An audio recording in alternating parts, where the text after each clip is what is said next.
Hello Realm Walkers, Nightingale comes out in early access soon, but before it does, let's take a look at some of the changes that were made based on our feedback from the stress test and preview events. I'll have a link to the update in the description, and while you're checking that out, feel free to hit that like button. First up, changes to the HUD. The hotbar now uses keys 1 through 0, with 1 through 5 affecting the right hand and 6 through 0 being the left hand. The UI also got a fresh look with updated icons giving it a cleaner look. Also, when we aren't taking any actions and the survival pressures aren't being triggered, the HUD will fade away, giving us a nice view of the scenery. For more UI changes, equipped gear no longer shows up in our inventory. We can drag and drop items from inventory to hotbar and back. The stamina bar is invisible when not active. Crafting recipes are now text instead of cards.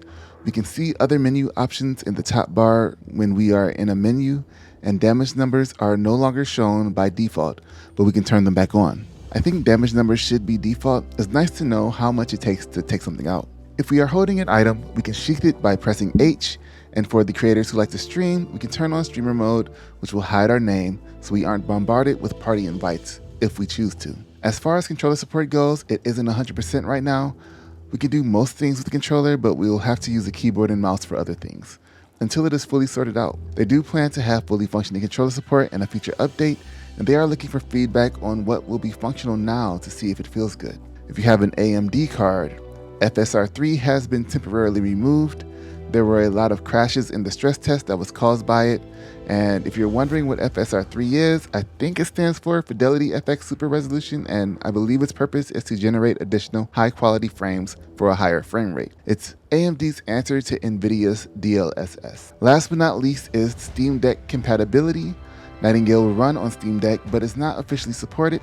This means if there are any problems playing the game on your Steam Deck, they won't be offering additional support. However, they are working on Steam Deck support.